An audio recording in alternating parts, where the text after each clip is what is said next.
Well, hello there, and welcome back to another episode of the All Around Growth Podcast. My name is Rob Kaiser, and I am your host. Today is Wednesday, February 2nd, 2022. This is episode number 276 of a show that provides insight and tools to build the life and homestead of our dreams. Yesterday and Monday, we covered some content from the book 365 Tao. And that was the plan for the whole week. But after working on and delivering the newsletter here on the Farm and Homestead, I figured I would give you an update from the Farm and Homestead as we sent out to our subscribers. And for those who are interested, you can check out the show notes for links on becoming a subscriber to our newsletter. At this point in time, we send out one email a month, maybe two. We're not trying to blow up anybody's inbox. We're just trying to keep everybody apprised as to what actually is going on here at the farm and get people familiar with our names as we continue to grow and sell more product online. So the February newsletter reads, New Markets and More Growth and Development. And it says, Hi there. Last month we talked about how we rang in the new year with another project, this time framing out a wall in the basement of the cabin. We also wrote about the shelving in the barn, maintenance, repairs, and other projects taking place here at the Farm and Homestead. Keep reading to find out what's going on. What's new at York Meadow Farm? Like we mentioned, we wanted to get the tractor serviced, but the trailer was full of trash and junk.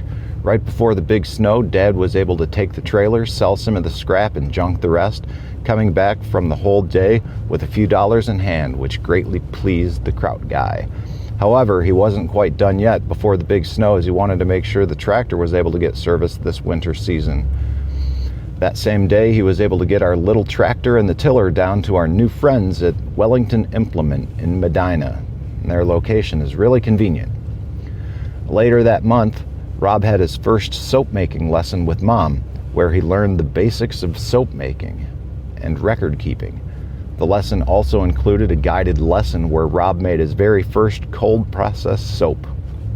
With no experience of making bath and body products of any kind, Rob realized that he has a lot to learn, and subsequently, Mom decided to write an article on soap making and the differences between hot and cold process soaps. In addition to his first lesson with soap, Rob received his first lesson with the Kraut guy and learning the finer details of making ferments on a large scale. Speaking of the Kraut guy, we are pleased to announce that we have been invited to attend the indoor market at Richardson Farms in Medina. It's exciting to participate in yet another opportunity to provide food and work with local farmers in the off-season. We are very grateful to the Richardson family for the opportunity to help support everyone supporting us. Be sure to check out their Indoor Farmers Market Facebook event page. So there's a little update from our Farm and Homestead. And while there's snow on the ground and storms in the forecast, don't forget that the days are growing longer and spring is right around the corner. In addition to the Indoor Farmers Market at Richardson Farms, you can also buy food locally online. Yellow House Cheese continues to offer online ordering in 4 different pickup locations around Northeast Ohio, which provides the opportunity to pick up everything you'd pick up at the market, including produce grown by Cody here at York Meadow Farm and many other of the incredible small farmers in our community, and meats such as chicken, pork, beef, lamb, and more. And if you're in Northeast Ohio, there will be links in the show notes for you to check out what's going on with Yellow House Cheese in their online store. The store is open today and tomorrow. It's only open 3 days a week, so they can ensure that they've got the freshest inventory online and available for you. There are many pictures in the newsletter accompanying the text, along with some text written by our friend Cody, which reads as follows. At times, things appear to barely hold on. But hold on to what? Are we the only ones to notice? The plants don't seem to mind. And that's a little section that we've titled Cody's Corner. Although for some reason it doesn't say that in the email. And anyways, I figured I would take, the rest of the email goes on and says, be sure to check out our partners this winter, Yellow House Cheese, The Exchange Market, Grounded Yoga and Wellness, and Destiny Farm. It concludes with saying, we are genuinely grateful to have you as our customer and have the ability to share the lives we are creating with you via our email newsletter. Thank you. If you like what you see and you think someone in your own social networks would like to read this, please share it with them via the links below. If you'd like to reach out and say hello, simply hit reply to this email and that will put you directly in our inbox. So on and so forth. That's the email. So what I wanted to do was not only read a little bit of that with you during the driveway section of the commute to work, but also expand on each little individual section and give you the February update from the farm, which is something that surprisingly I haven't done before, and I'm deeply sorry that I haven't done that. Here we are, 276 episodes into the show, and this has been a monthly newsletter for quite some time. Yet I've failed to cover one of them in the show. Yet the tagline of the show is insight and tools to building the life and homestead of your dreams. Our dreams. Ugh, what am I doing, guys? Cripes. Okay, moving on. So the newsletter began talking about ringing in the new year with projects down in the cabin, down in the basement. And we are definitely doing that. We're framing in a wall and separating out the future workroom for Mom's soap room, along with a future living area for when there are house guests. Now, Dad really did a bang-up job that day, cleaning off the trailer, running around town, running this shit to the dump, running it to the scrap yard. And it's fantastic. It's fantastic that my dad is 70. He's going to be 77 years old in May. Is that right?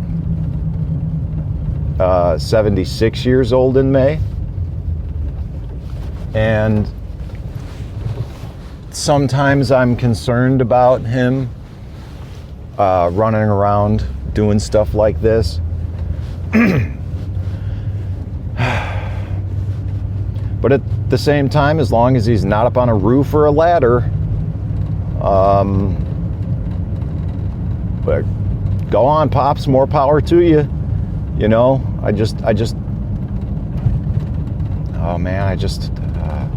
Anyways, Pops is crushing it. My dad's 75 and he's kicking ass. The reason the name Pops came to be is during my brother's wedding, we were taking a cruise together down throughout the Caribbean on some island somewhere. I don't know where. We were doing this zip lining adventure day tour, and all these dudes were just super impressed with the old man, climbing around with all us youngsters up on the zip lines, and they were like, "Yeah, man, you got it, Pops. Yeah, man. Yeah, Pops, you got it, man." And it was just, it was awesome, you know. That's my dad. That's the Kraut guy, and that's a big part of the reason why I'm so stoked about learning what I'm learning. So let me get back to this newsletter, because I'm going to talk about the Kraut guy in just a little bit. So before I do that, though, I had a soap making lesson with Mom, and I'm far more familiar with ferments and things like that.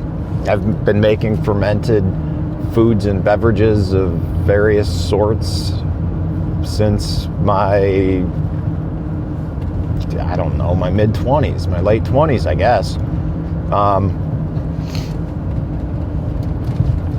So that was, you know, but what my mom does with soap, hand cream, lotions, bath and body products of any kind, you know, whatever, steamers,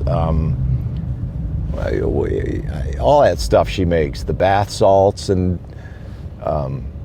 I don't know anything about this. So I had my first lesson with Mom. I've got a couple books from her to read and study up on and follow up on, which I have yet to do. But I made a cold process soap, a small 1 pound batch, and then poured it into some molds. And, you know, she decided to write a little article on making soap and the differences between making natural soaps, that is. I mean, our soaps are very simple. 3 ingredients: oil, and whether that's a vegetable or an animal-based oil, lye, water. I mean, that's it. You know, that's how we make soap. All natural soap, baby. Now, there's a myriad number of other ingredients in the recipes that she's refined over the years, but that in its basic form, that's what it is. All right, think Fight Club. So that was a pretty sweet experience. After that soap lesson with Mom, that's when I got a lesson with the Kraut guy. Not a whole lot of detail was gone into in the newsletter because the commercial kitchen that we've built has yet to be inspected. So you know, we're not technically using it, right? So that guy just beeped at me. I don't know.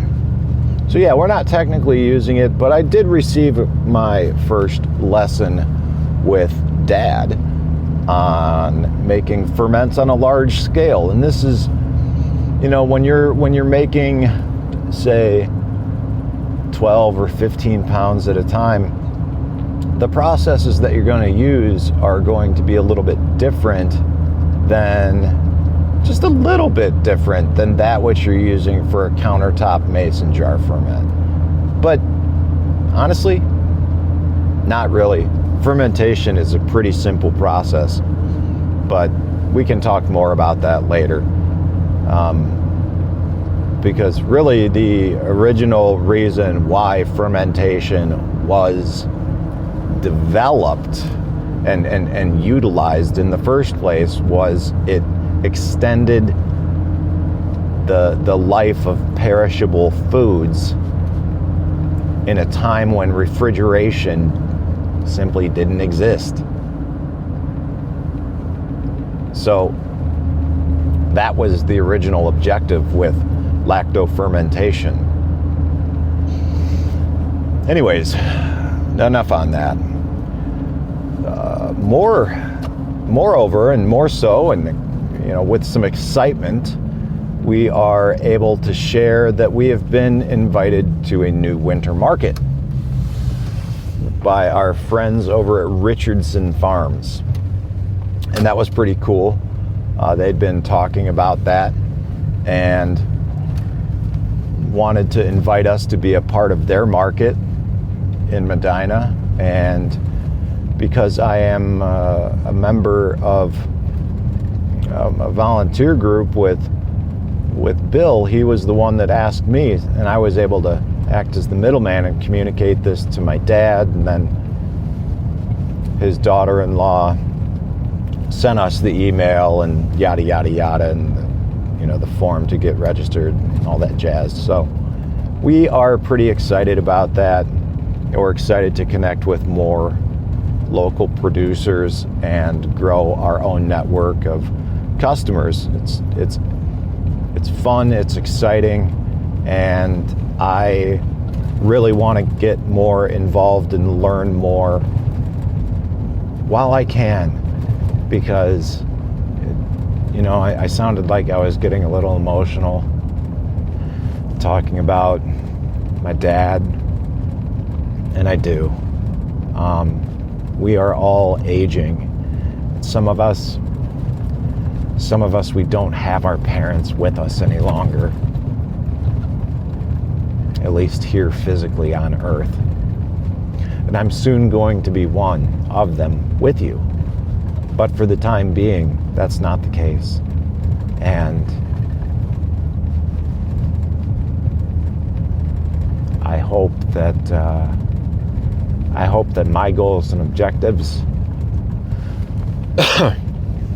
excuse me, with wanting to spend more time on the farm this year, spend more time with him and Mom, learning the craft, learning what they've done and how they've done it over the past few years, and how they've refined it, and then do more of that and grow the business and turn it into something.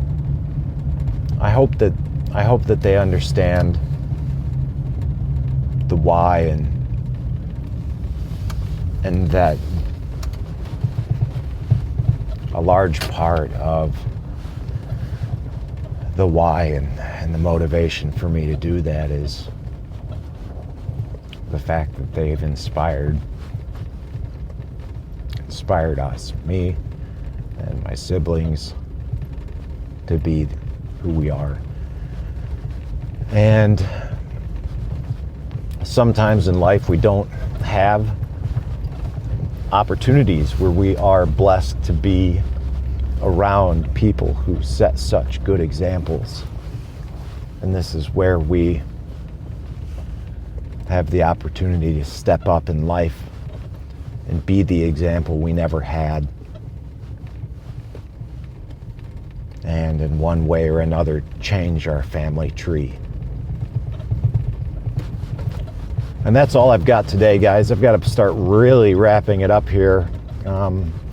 We got some snow melt, but the temperatures are dropping and weather is coming, and I need to park the truck and get into the day job, because it's a big day here at the day job. First day with my man young Andre in the office with me, and this is, I guess, officially the start to the new season with new personnel and some new changes. So guys, here's to new beginnings, change, and remember, all beginnings are hopeful. This is Rob Kaiser, and thank you.